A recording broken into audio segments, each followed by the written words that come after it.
안녕하세요, 청취자 여러분. 저는 30대를 한창 달리고 있는 여자로 최근에 알턴 일을 확 뽑아버린 사건을 겪고 속이 시원해져서 사연을 공유해보고자 이곳을 찾아왔습니다. 물론 여기에 올려진 사연 전부를 소개해 주시는 건 아니라는 걸 알고 있지만 그래도 제 사연이 여러분들께 소개가 된다면 뿌듯하기도 하고 재미있을 것 같기도 하네요. 사람이 참 대외적인 모습, 겉으로 꾸며진 것만 보고 판단하면 안 된다는 것을 이 나이 먹도록 실감하지 못하고 있다가 이제야 알게 되었습니다. 제가 얼마나 바보 같은 삶을 살아왔는지를 깨닫고 알에서 깨어나오게 되었는데 아직도 알 속에서 꿈틀거리는 사람들이 많다는 걸 알게 되어 이렇게 글을 올려봅니다. 저처럼 알 밖으로 나오는 게 무서우신 분들이 있다면 부디 제 사연을 들어주시고 두려움을 이기고 그 자리를 박차 나오시길 바랄 뿐이랍니다. 도대체 어떤 일을 겪었길래 이렇게 비장하게 말을 하나 싶으시죠? 지금부터 제 사이다 같은 사연 목구멍으로 꼴깍 넘기실 수 있도록 이야기를 시작하겠습니다. 끝까지 저와 함께 달려주시면서 마지막에 저에게 꼭 잘했다, 용감하다 한마디씩 해주신다면 더할 나위 없이 기쁠 것 같습니다. 그럼 저의 제정신 아닌 시댁, 다시 한번 엉덩이를 발로 차주고 싶은 그 가족들의 이야기를 시작해 보도록 하겠습니다. 저는 어릴 적부터 부족함 없이 하고 싶은 건 뭐든지 할 수 있게 해주시는 부모님 밑에서 자라 구김살 없어 오냐오냐 예쁘다는 소리만 들으면서 자랐습니다. 부모님께서는 그 어떤 사랑보다 더 귀한 사랑을 주시면서 저의 몸도 마음도 다치지 않게 보살펴 주시면서 저를 키우셨습니다. 저희 집은 상당히 재력이 있는 집안이었기 때문에 어릴 때부터 저는 가지고 싶은 것과 하고 싶은 것들을 부족함 없이 채우며 건강하게 자랄 수 있었습니다. 하지만 공부에는 그다지 재능이 없었기 때문에 부모님께서는 저에게 일찌감치 악기를 하나 가르쳐 주시기 시작하셨습니다. 남들 다 거쳐가는 피아노로 시작했지만 피아노는 재미가 없어서 그만두었고 어머니를 따라서 바이올린을 전공하게 되었습니다. 저희 어머니께서는 오랜 시간 바이올린을 연주하셨고 대학 강단에서 강의도 하셨던 재능이 출중한 분이셨기 때문에 저 또한 어머니를 따라 바이올리니스트가 되었습니다. 하지만 어머니처럼 거창하리만큼 실력이 대단하여 알아주는 전공자는 아니었고 그럭저럭 중간은 하는 연주자였는데 운이 꽤 좋았습니다. 제가 바이올린으로 엄청난 성공을 거두지 않아도 먹고 사는 데엔 문제가 없을 정도로 저희 집이 넉넉한 편이었거든요. 어머니네 집안이 대대로 부동산으로 부를 쌓아 오신 집안이었고 아버지께서는 국내 항공사의 임원직을 맡아 일을 하고 계셨기 때문이었습니다. 어머니의 집안에서는 평생 먹고 사는데 부족함이 없을 부를 쌓으셨기 때문에 저희 가족은 경제적인 여유로움에서 자유를 얻으며 살고 있었습니다. 저희 부모님의 걱정은 오로지 저 하나였는데 제가 사춘기를 지낸 이후부터 부모님께서는 세상에 월급쟁이만큼 안정적인 사람도 없다며 그런 남자를 만나라고 하셨습니다. 집으로 월급을 토박토박 가져다주는 직장에서 일을 하고 있는 사람을 만나라고요. 물론 부모님께서 말하는 직장이 평범한 기업은 아니긴 했지만요. 제가 대학을 졸업한 이후부터는 하루빨리 가정을 이뤄 평범하게 일상을 보내면서 살길 바라셨습니다. 제가 그렇게 모험적인 성격은 아님에도 불구하고 부모님 눈에는 평생 제가 어린아이로만 보이는지 든든한 남자를 만나서 부족함 없이 살길 바라셨습니다.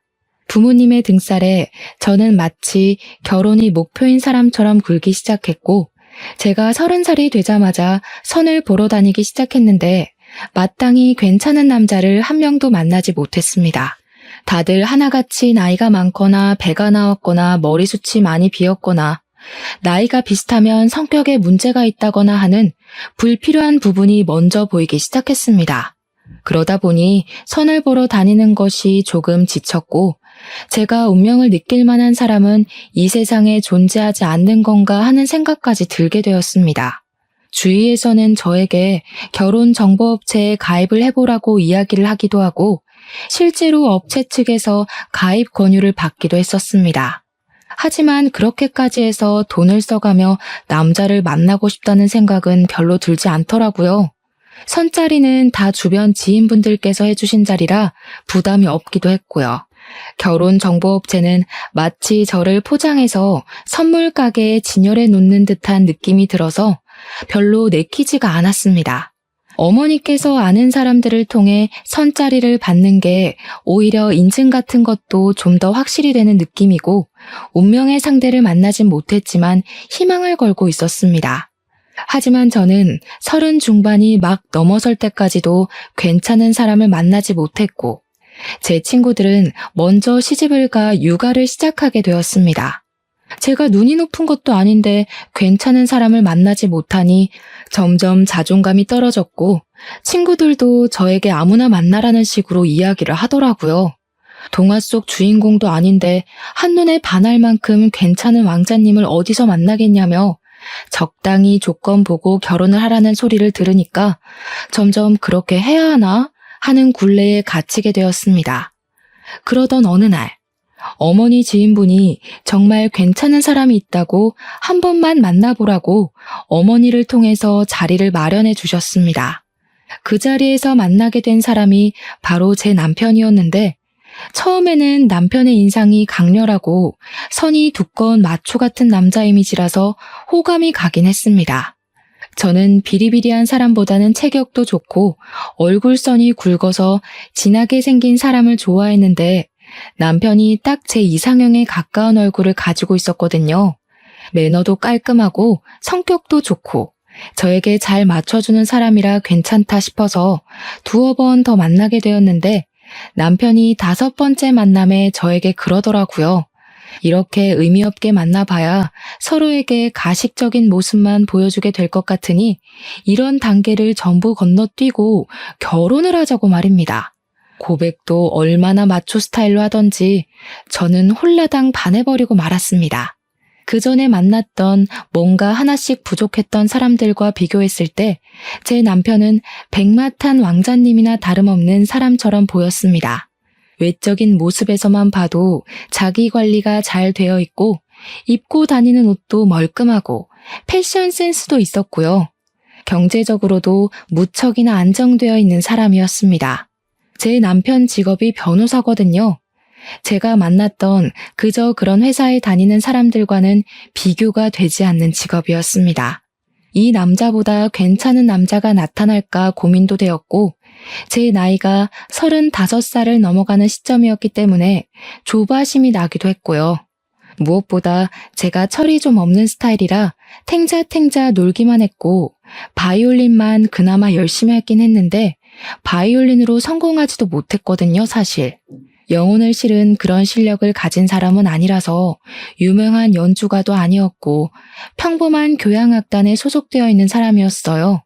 남편은 저에게 저 하나 먹여 살릴 능력은 되니까 같이 살자고 이야기를 하는데 우리 집에서도 제가 빨리 결혼을 하길 바라기도 했고 친구들도 그렇고 그냥 충동적으로 결혼합시다 하면서 고개를 끄덕이게 되었습니다. 결혼을 하기로 했다고 집에 이야기를 하니까 당연히 부모님께서는 너무나도 좋아하셨죠. 거기다가 직업이 변호사라고 하니 평생 돈 걱정은 없겠다고 하셨고요. 남편이 저희 집에 찾아와서 인사를 드리는데 아버지께서도 법조계 쪽으로 아는 분들이 꽤 많으셨기 때문에 남편에게 이것저것 물어보셨습니다. 자네는 어디 로펌에서 일을 하고 있나? 상속 전문? 기업 전문?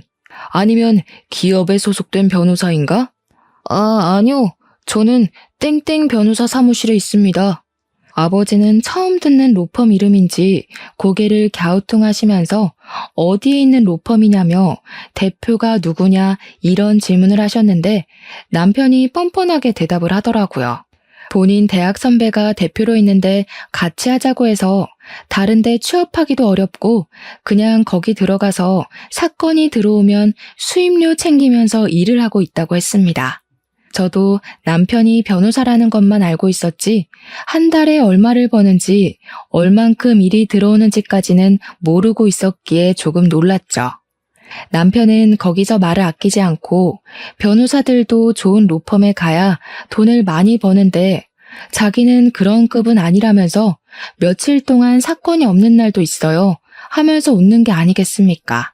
그 말을 듣자마자 아버지의 표정이 상당히 미묘하게 구겨지는데 사건이 없으면 수입료도 없는 거니까 한마디로 무급이라는 소리를 하고 있는 게 아니겠습니까? 저는 남편이 너무 솔직하게 모든 걸 털어놔버린 바람에 놀라서 사례가 들리고 말았고 연신 기침을 뱉어야 했습니다. 그 이후에 상견례 자리를 가지게 되었는데 그 자리에서 이런저런 이야기를 나누다가 남편의 사무실에 사건이 없다는 이야기가 다시 한번 나오게 되었습니다. 남편은 부끄러움도 없는 건지 자신이 돈을 많이 벌지 못하는 변호사임을 계속 강조했고 부담스럽게 저희 집에 잘 부탁드린다는 이야기를 하더라고요. 아무래도 아버지께서 이리저리 아는 분들도 많으시고 국내 유명 항공사의 임원으로 계시니 콩고물이 떨어지기를 바라는 것 같았습니다. 저는 그 상견례 자리에서 그런 이야기가 나오는 것에 불편함을 느끼고 남편에게 조용히 그만하라는 식으로 이야기를 했는데 그걸 시모가 본 것 같았습니다. 시모가 눈을 뾰족하게 뜨면서 그 자리에서 저에게 핀잔 섞인 말투로 이야기를 하더라고요. 변호사 되는 게 뭐 쉬운 일인 줄 아니? 사건이 없으면 세상이 평화롭고 좋다는 뜻인 거지. 앉아서 악기만 다룬 애가 이 섬세한 직업을 뭘 알겠니? 악기를 다루는 일이 얼마나 섬세한 작업인데 우리 딸에게 그런 소리를 하십니까? 시모가 저를 꾸짖듯이 이야기를 하자 어머니께서 순간 발끈하셔서 시모에게 한 소리를 하셨습니다. 웃기게도 저를 잡아먹을 듯이 이야기하던 시모는 어머니께서 개입을 하자 바로 깨갱하시면서 서둘러 다른 주제로 말을 바꾸시더라고요. 어머니께서는 은근히 불편해하시고 시모는 눈치를 보는 상황이 지속되었지만 상견례 자리인 만큼 결혼에 대한 이야기를 나눠야 했기에 아버지와 시부는 조율을 하셨습니다. 결혼식은 어디서 할지, 손님이 몇 명이나 올지, 청첩장은 얼마나 찍을지 그런 상투적인 이야기가 오가고 식사 자리가 마무리되었습니다. 끝까지 어머니께서는 불편해하셨고 시모는 우리 집이랑 사돈을 맺고 싶긴 했는지 그런 어머니의 비위를 맞추시더라고요. 집으로 돌아오는 길에 어머니께서는 악기하는 걸로 트집을 잡는 집안이랑은 사돈 맺기 싫다고 말을 하셨는데 아버지께서 그런 어머니를 진정시키셨어요. 옛날 사람들은 악기하는 걸 그렇게 볼 수 있다고 노동이 최고인 줄 아는 사람들이 있지 않냐면서 그냥 이해하자고 하셨습니다. 아무튼 구색 맞출 거 다 맞춰서 결혼을 했는데 저는 결혼을 하고 나서 저에게 그런 10월드가 열릴 것이라는 생각은 꿈에서도 해본 적이 없었습니다. 신혼여행을 다녀왔는데 남편에게 누나가 둘이 있었단 말입니다. 그러니까 저에게는 신우가 되는 사람들인데 상상보다 더 뻔뻔한 철면피들이었습니다. 저한테 절대로 자기네들은 신우집 같은 거 안 한다고 할 생각도 없다고 하더니 신혼여행 다녀오자마자 선물은 없냐고 저보다 봉투를 더 반기더라고요. 제가 혹시 몰라서 사놓은 선물을 드렸거든요.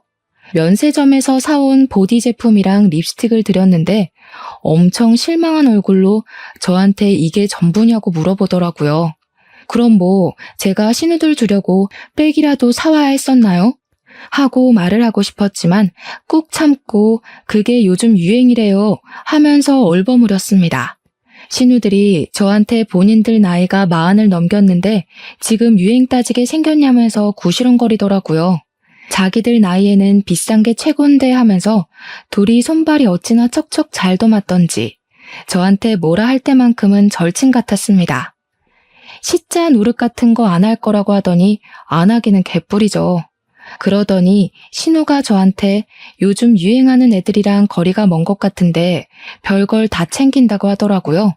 제가 왜요? 하고 물어보니까 손톱에 네일아트 같은 것도 하나도 안 한다면서 누가 요즘 그렇게 손톱을 바짝 깎냐고 하더라고요. 원래 악기하는 사람들은 손톱 기르면 안 되거든요. 그래서 악기를 해서 그렇다고 이야기를 했죠. 근데 시모가 싹 대화에 끼어들더라고요. 손톱에 그 번쩍이고 그런 거 안 발라서 얼마나 좋니? 매니큐어 같은 거 바르면 쌀알 씻다가 들어갈지도 모르고. 우리 아들이 그런 밥 먹으면 안 되지. 그 말 듣자마자 손톱에 매니큐어를 잔뜩 바르고 싶어지더라고요. 어쩜 말을 해도 저렇게 기분 나쁘게 말을 할 수 있는지 참. 아무튼 쎄한 기분을 안고 신혼생활을 시작했는데 남편이 변호사 사무실에 출근을 했다가 안 했다가 들쑥날쑥 일을 하더라고요. 저는 교양악단에 소속되어 있었기 때문에 일주일에 5번씩 연습실에 나가야 했는데 시간이 유동적인 편이긴 했거든요. 오전 10시부터 오후 4시까지 연습을 하러 나갔죠. 근데 변호사면 저보다 당연히 바빠야 정상인데 너무 집에서 놀고 있길래 일 안 나가냐고 물어봤더니 폰게임이나 하면서 대꾸를 하더라고요. 요즘 일이 없어서 파리만 날려. 우리 사무실 월세 못 내가지고 건물주가 문 닫아버렸잖아. 뭐 잠금 장치 걸어놨던데? 그래서 출근 못해. 저는 그 말에 너무 어이가 없어서 다시 한번 물어봤는데 돌아오는 대답은 똑같은 소리였습니다. 변호사 둘이서 일을 얼마나 안 하면 사건 수임이 들어오지 않아서 월세도 못 내고 쫓겨나 집에서 휴대폰 게임이나 하고 앉아있단 말입니까? 변호사식이나 되어서 그런 일도 법으로 어떻게 못한다는 게 너무 바보 같고요. 물론 월세를 못 낸 게 저 사람이니까 뭐라고 해도 어쩔 수 없는 일이지만요. 진짜 빚 좋은 개살구라는 말이 딱 우리 남편에게 어울리는 말이지 않겠습니까? 저한테 슬쩍 눈치를 보면서 장인어른한테 말 좀 해주면 안 되나 하더라고요. 한마디로 월세를 우리 아버지 보고 대신 내달라고 부탁이라도 드리고 싶다는 소리였습니다. 월세를 내야 자기들도 사건 수임을 받지 않겠냐면서요. 결혼한 지 3개월밖에 되지 않았는데 돈 타령을 하니까 저도 너무 당황스러워서 아버지에게 말을 해야 하나 말아야 하나 고민을 하다가 부탁을 드렸습니다. 그러니까 아버지께서 화들짝 놀라시면서 월세를 못 낼 정도로 사건 수임이 안 되는 사무실이냐고 차라리 국선을 하라고 하지 하시는 거예요. 남편에게 이야기를 하니까 머리를 벅벅 긁으면서 국선도 나쁘진 않은데 인식이라는 게 있지 않겠냐고 말을 하더라고요. 국선 변호사 하면 약간 공짜 변호사 같은 느낌이 있잖아. 나중에 수임료도 후려치기 당한다고 뜬 소문도 많고. 당장 월세도 못 내는 주제에 이거저거 따지는 꼴이 한심해 죽겠더라고요. 아무튼 아버지께서 도와주신 덕분에 다시 사무실 운영을 시작했습니다. 그러고 나서 어버이날이 되어서 시댁에서 밥이나 먹자고 하시길래 남편이랑 같이 시부를 모시고 식당을 갔는데 시모의 표정이 엄청 언짢아 보이는 겁니다. 왜 그런가 저도 눈치만 살살 보고 있었는데 제가 선뜻 시모에게 말을 걸지 않자 시모가 먼저 이야기를 하더라고요.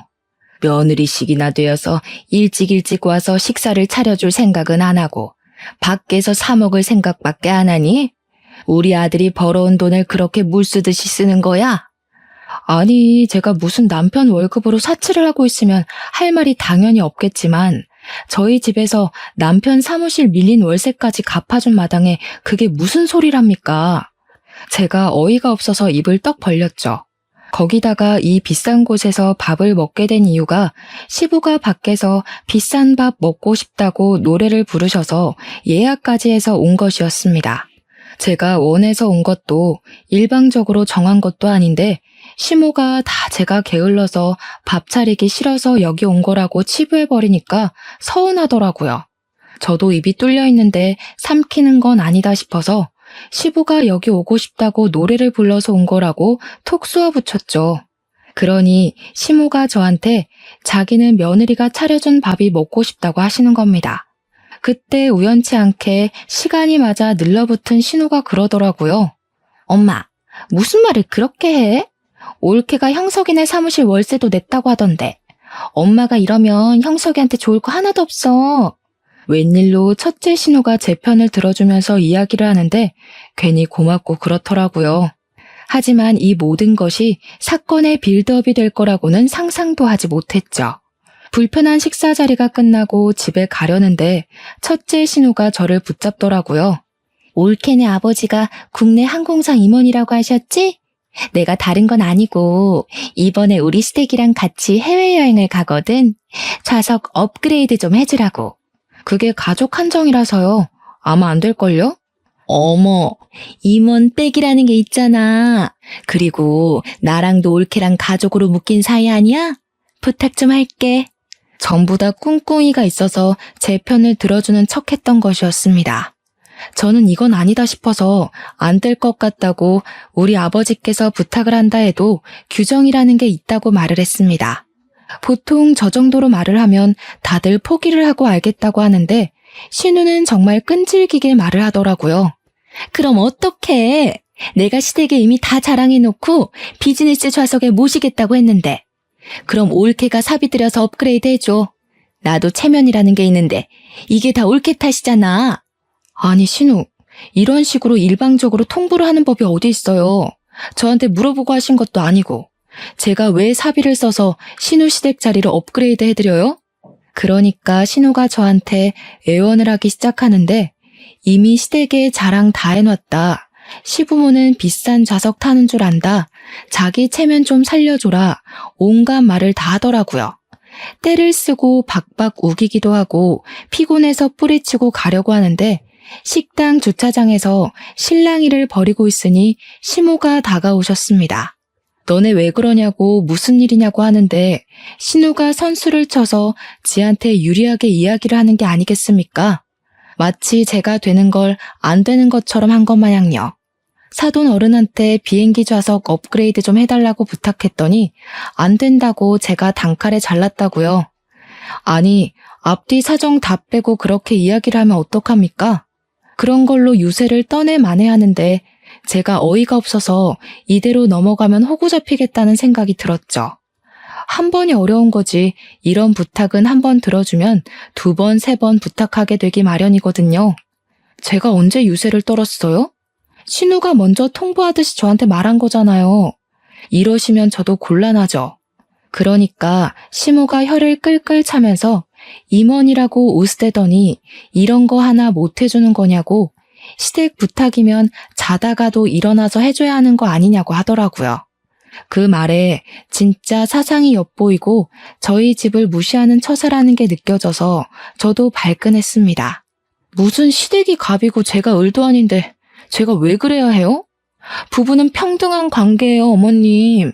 그러니까 시모가 제 등짝을 찰싹 소리가 나게 치더니 남자랑 여자랑 어떻게 같을 수가 있냐고 하는 게 아니겠습니까?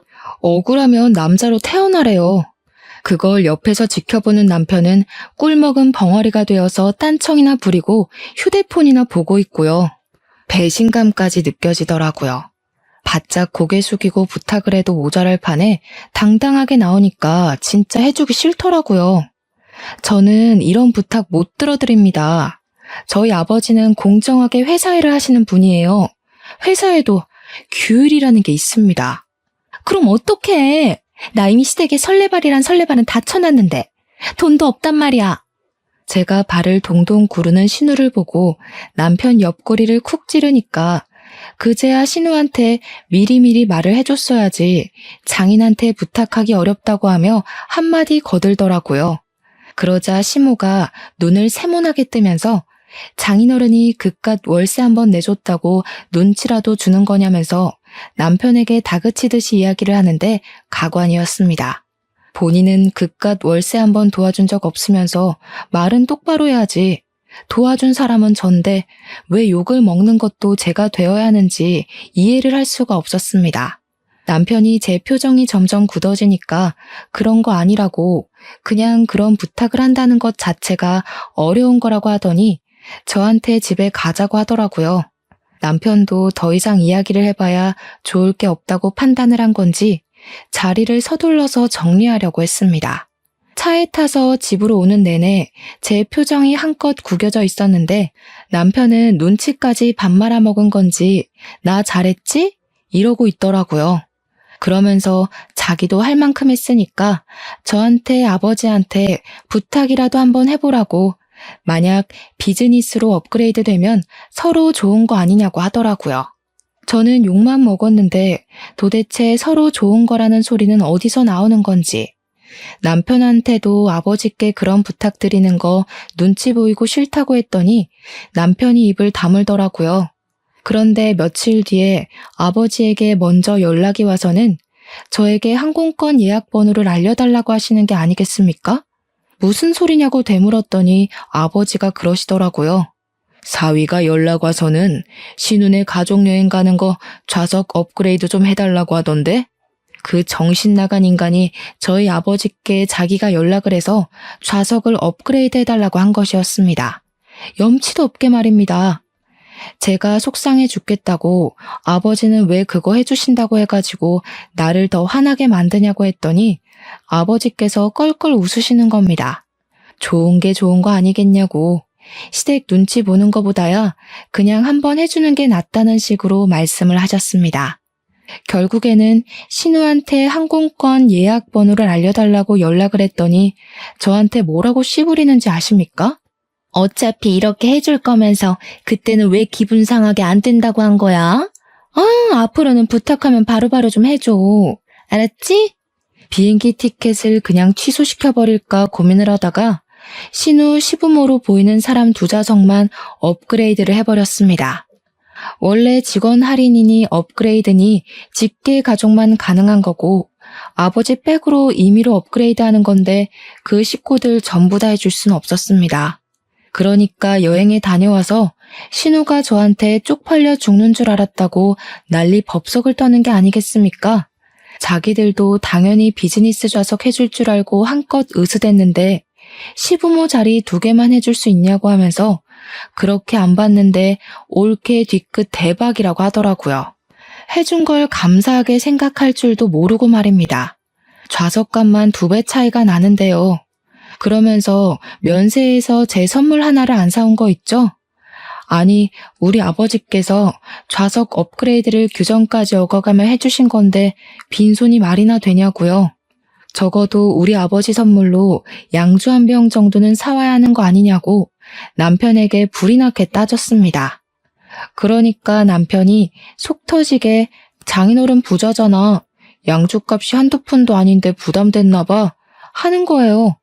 우리 아버지 덕분에 비행기 좌석값 절약했으면 당연히 그런 성의는 보여야 하는 거 아니냐고 했더니 지네 누나가 그럴 돈이 있었으면 돈 주고 비즈니스 끊고 가지 않았겠네요. 그러면서 장인어른도 치사하다고 누나 좌석까지 업그레이드 해주지 이러고 있는 거예요. 진짜 상식이라는 게 없는 사람인가 싶었습니다. 그 이후에는 한동안 또 조용하게 잘 지내고 있었습니다. 조용할 땐 그렇게 평화롭고 행복할 수가 없어요. 하지만 간혹 가다가 시모가 연락해서는 우리 아들 밥은 잘 챙겨주고 있는 거 맞냐? 빨래는 제대로 해주고 있냐? 옷은 꼭 다려줘라 할 때마다 속이 뒤집어지곤 했습니다. 꼭 끝에는 우리 아들이 무려 변호사씩이나 되는데 잘 모시고 살아라 하면서 끊으시거든요.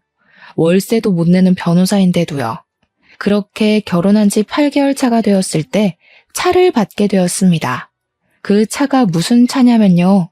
우리 아버지께서 남편이 국산 중고차를 타는 거 보고 이제 우리 집 식구가 됐고 변호사인데 결혼 선물로 차 한 대를 사주고 싶다고 하셔서 구매한 겁니다.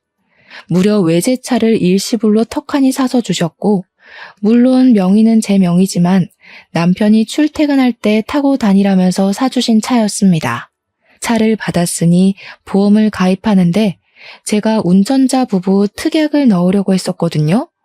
제 명의라서 보험자 명의는 저여야만 하고 남편이 타고 다닐 차니 부부 특약이 딱이다 생각했죠. 그런데 남편이 굳이 모든 운전자가 가능한 비싼 보험을 들으라고 하는 게 아니겠습니까? 이해가 안 가서 왜 그래야 하냐고 물어봤습니다. 아니, 내가 외제차를 결혼 선물로 받았다고 자랑을 했더니 우리 둘째 누나가 타보고 싶다고 난리를 치잖아. 우리 아빠가 사준 차를 왜 둘째 신우가 타보고 싶어 해? 그럼 조수석에 태워. 운전을 시킬 필요가 있어? 우리 누나 차 봤지? 엄청 오래된 경차잖아. 가끔 놀러 갈 때 기분 내고 싶다고 차 좀 빌려달라고 하길래 알겠다고 했거든. 이게 네 차야? 우리 아빠가 내 명의로 사준 차야. 너 출퇴근할 때 쓰라고 사준 차지만 내 명의 내 차라고. 그래, 말 잘했다. 장인어른이 나랑 결혼했다고 나 타라고 사준 차잖아. 나 타라고. 너 진짜 돈 가지고 사람 치졸하게 만드는 구석이 있다? 당신이야말로 너무한 거 아니야? 어떻게 새 차가 나오자마자 신우를 빌려준 애 만에 그런 소리를 할 수가 있어. 당신 출퇴근할 때 기살라고 사준 차라고. 신우들한테 빌려주지 말고 절대로 난 싫으니까 보험은 내가 알아서 들 거야. 알겠어? 저도 너무 화딱지가 나서 남편한테 소리를 지르면서 이야기를 했습니다. 그러고 나서 운전자 부부만 가능하게 보험을 넣고 몇 주간 별 탈 없이 시간을 잘 보냈단 말입니다. 하루는 어머니께서 차 구경도 하고 싶고 얼굴도 보고 싶으니까 근교에 있는 카페에 가자면서 주말에 연락을 하신 거예요. 저랑 남편이랑 둘 다 같이 나오라고 맛있는 거 먹고 기분도 내자고 하면서 시간 약속을 잡으시길래 남편한테 이야기를 했습니다. 어머니께서 나오라고 하니까 준비하라고 했더니 남편이 엄청나게 당황하면서 오늘? 지금? 당장? 갑자기 이러면 어떡해? 하는 겁니다. 왜 그러냐고 어차피 오늘 일정도 없고 집에서 그냥 놀고 먹는 거보다 밖에 나가서 바람 쐬는 게 좋지 않겠냐고 했더니 남편이 제 눈치를 보더라고요. 밖에 나가기 귀찮은데 그냥 쉬고 싶은데 하면서 뭉구적 거리는데 빨리 옷 입고 나오라고 차키 내놓으라고 시동 걸고 기다리겠다고 했습니다. 그러자 남편이 딴청을 부리기 시작하는데 느낌이 진짜 쎄하게 들더라고요. 차키 어디 있냐고 재차 물어보는데 대답을 하지 않길래 설마 신우한테 빌려준 거냐고 물어보니까 남편이 그러더라고요. 누나가 조카들이랑 조카 친구 가족이랑 놀러를 가는데 차 좀 빌려달라고 하는데 그럼 어떡해. 짐도 워낙 많고 또 경차라서 고속도로 달리기가 위험하다고 하는데 조카들 사고라도 나면 큰일이잖아. 네가 책임질 것도 아니고. 도대체 내가 책임을 왜 져야 하니? 그러면서 부부싸움을 제대로 하게 되었습니다. 너무 염치 없다. 보험은 어떻게 한 거냐? 왜 나한테 상의 한마디도 없이 그런 짓을 하는 거냐고, 나를 우습게 보는 거냐고 소리를 꽥꽥 지르면서요. 남편도 할 말이 없고 자기 자존심은 상하니까 저한테 친정 식구들을 만나든 말든 마음대로 하라면서 방문을 쾅 닫고 들어가는 게 아니겠습니까? 결국 저는 너무 짜증나서 아버지께 전화를 걸어서 저를 좀 데리러 와달라고 부탁을 드렸습니다. 제가 짜증나서 정신 나가겠다고 막 울어대니까 부모님이 저 데리고 드라이브를 시켜주셨어요. 그리고 그 자리에서 모든 이야기를 털어놓았습니다. 어머니께서는 정말 경우 없는 집안이 아닐 수가 없다면서 날이 갈수록 마음에 드는 구석이 없다고 화를 씩씩 내셨고 아버지는 아무 말씀도 없으셨습니다. 결혼한 지 1년도 채 되지 않은 시점에 이런 일이 생기니까 저도 너무 속상했습니다. 그런데 진짜 더 짜증이 나는 건 첫째 신우고 둘째 신우고 둘 다 염치는 밥 말아먹은 문외한이라는 점이었습니다. 둘째 신우가 차 빌려가는 거 말고는 다른 문제가 없었기에 그나마 정상인가 싶었는데 그것도 아니더라고요. 둘째 신우가 시집을 제일 먼저 가서 딸이 하나 있었는데 그 시조카가 초등학교 3학년이었습니다. 저한테 악기를 배웠으면 좋겠다고 하면서 저에게 자기 딸이 잘하는 악기를 찾아달라는 게 아니겠습니까? 저만 해도 이것저것 다 배워보고 결정을 했던 거라 신우에게 이야기를 했더니 막무가내로 저에게 악기를 찾아달라고 생떼를 쓰더라고요. 시조카가 뭘 잘할지 제가 어떻게 알겠냐고 하면서 저도 바이올린 말고 다른 악기는 다룰 줄 모른다고 거절을 했더니 글쎄 저에게 교향악단에 한번 데려가 주래요. 거기 가면 악기 많지 않냐면서 한 번씩 해보면 찾을 수 있지 않겠냐는 겁니다. 진짜 쇼킹하죠? 다른 악단 사람들의 악기를 한 번씩 연주해보게 하면 어울리는 악기를 찾을 수 있지 않겠냐는 말이 너무 비상식적이고 무식하게 들렸습니다. 여기 계신 분들 다 프로이시고요. 자기 악기를 남의 손에 맡기는 일은 절대로 하지 않으세요. 그러니까 까다롭게들 군다면서 구시렁거리는데 그 정도는 상식 아닌가 싶더라고요. 뭐든 자기 손탄 물건은 남에게 빌려주지 않는 법이지 않겠습니까? 아무튼 악기를 배우고 싶다고 하길래 제가 그럼 바이올린을 배우겠다고 하면 직접 가르쳐 줄 수 있다고 하니까 저한테 쓰다 남은 악기 없냐고 하더라고요. 악기 값이 비싸서 얼마나 배울지도 모르는데 돈 주고 사기가 아깝다고 그래서 제가 그냥 딱 잘라서 말을 했습니다. 돈 걱정하실 거면 악기는 하지 않는 게 좋겠다고요. 유지비에 레슨비에 악기값에 돈 엄청 깨지는 일이라고 말입니다. 그 이후에 돈이 많이 든다는 말에 오기가 생긴 건지 뭔지 저한테 음악 쪽 일을 시키고 싶은데 싸게 후려칠 수 있는 방법 좀 알려달라고 둘째 신우가 쪼아대고 첫째 신우는 둘째 신우만 차 빌려주냐고 본인들도 빌려달라고 닥달을 하고 거기다가 시모는 자기 아들이 왜 이리 말랐냐면서 변호사 마누라씩이나 됐으면 사건을 좀 턱턱 물어와야 하는 거 아니냐면서 제정신 아닌 소리를 아무렇지 않게 하더라고요. 결혼한 지 1년쯤 되었을 때 저는 빠질 데도 없는 살이 5kg나 빠져 있었습니다. 보다 못한 우리 어머니께서 이혼하고 다시 집으로 돌아오라고 하셨고요. 제가 교행 악단 정기 공연을 준비하는데 계속 전화해서 방해하고 일을 시키려고 하고 마음에 안 드는 티를 팍팍 내니까 너무 지쳐버린 거죠. 남편이 중재라도 하면 다행인데 계속 우리 가족한테 그것도 못해줘? 이 말만 반복하고요. 참는 자에게 복이 있다고 정말 제대로 기가 막히게 복수를 하면서 새 인생 찾아갈 기회가 생겼습니다. 저희 결혼 1주년 기념일쯤 시부모님 결혼 40주년이랑 겹치는 바람에 온 가족이 해외여행을 가자고 말이 나온 겁니다. 당연히 저에게 온 가족 좌석을 비즈니스로 업그레이드 해오라며 항공권 구매까지도 저에게 해달라고 하더라고요. 뿐만 아니라 호텔도 예약해라, 일정도 짜놔라, 전부 다 최고급으로 해오라고 하는데 돈은 한 푼도 안 주더라고요. 제 돈으로 다 예약하라고 자기들은 몸만 가겠다는 거죠. 열받아서 부모님께 이야기하고 이혼하겠다고 하니까 어머니께서 곱게 이혼해주면 안 된다고 판을 짜기 시작하셨습니다. 비행기는 편도로만 끊어놓고 좌석도 날개 쪽 좌석으로 제일 시끄럽고 풍경도 안 보이는 곳으로 구매를 했습니다. 호텔도 엄청 고급스러운 호화호텔 옆에 딸린 허름한 2성급 비즈니스 호텔로 잡았는데 모텔보다 못한 수준이더라고요.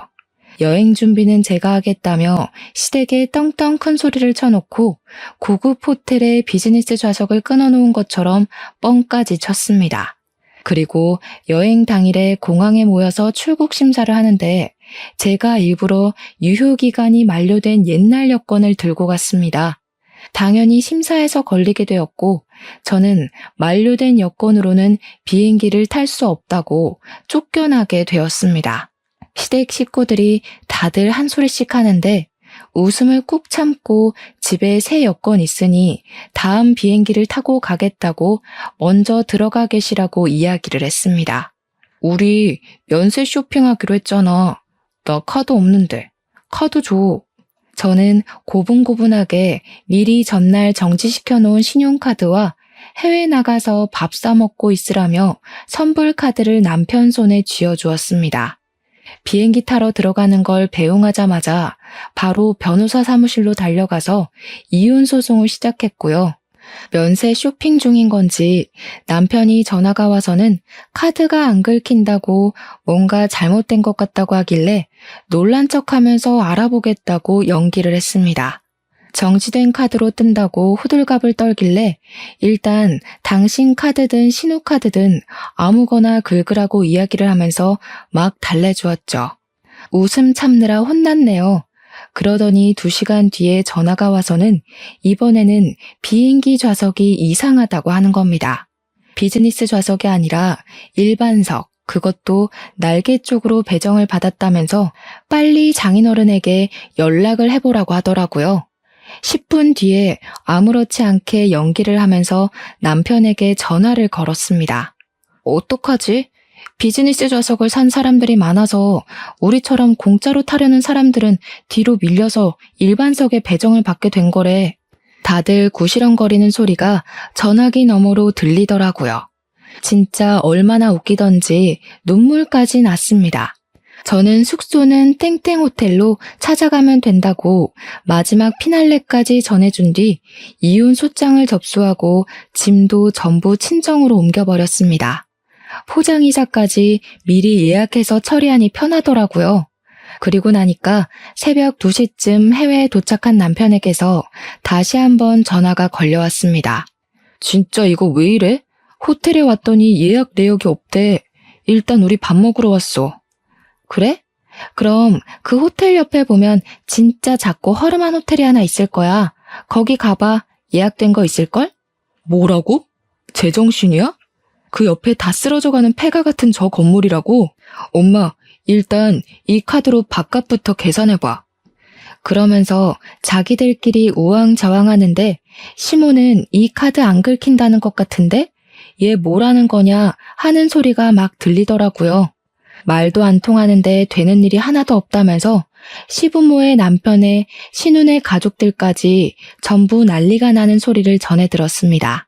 다들 영어 한마디를 제대로 하는 사람이 없는 건지 계속 의사소통이 안 된다고 불평을 하길래 제가 친절하게 설명을 해주기로 마음먹었죠. 빈대처럼 들러붙는 당신네 가족들 전부 쫓아내기로 했어. 집 정리도 다 했고. 이혼 소장 보냈으니까 한국 돌아오면 확인해. 여권 일부러 만료된 거 들고 갔는데 눈치 못 채더라? 표지색이 다른데. 그리고 비행기? 내가 정신 나갔다고 10명짜리를 전부 비즈니스로 끊니? 너네 가족 염치 없다. 호텔도 나보고 방 4개를 잡으라고?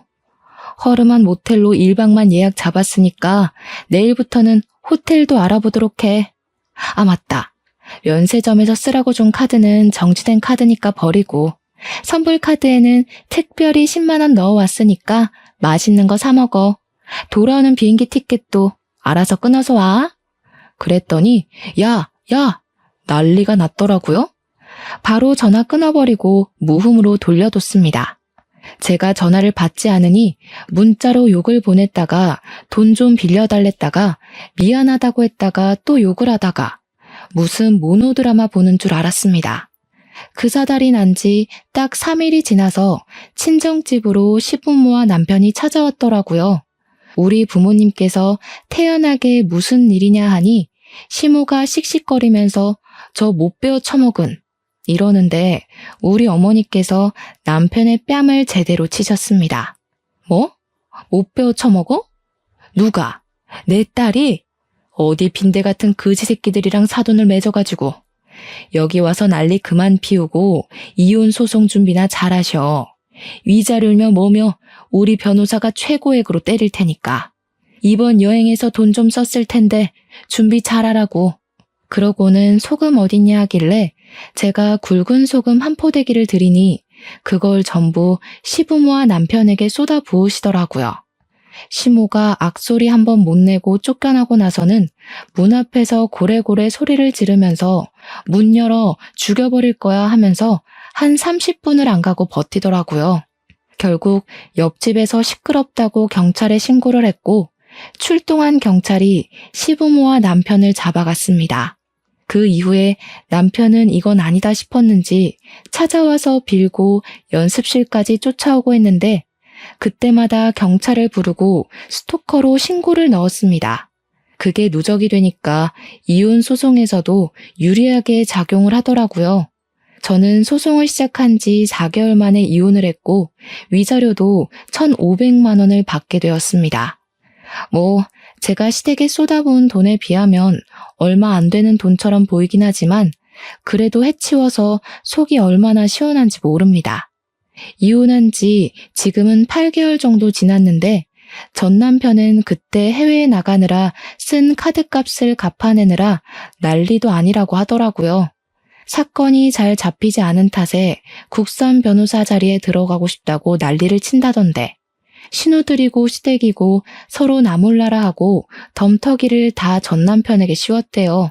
그리고 저한테 돈 좀 빌려줄 수 있냐고 연락이 왔는데 말이죠. 제가 정신 나간 것도 아니고 빌려주겠나요?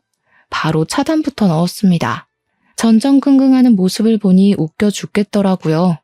이래서 수준 차이가 나는 사람을 만나면 안 된다는 걸 깨닫게 되었습니다. 겉모습에 현혹되지 않고 속 알맹이는 보는 사람이 되려고 노력 중인 지금 좋은 사람이 다시 한번 나타나길 바라며 글을 마무리하겠습니다. 길었던 제 사연 들어주신 여러분 정말로 감사합니다.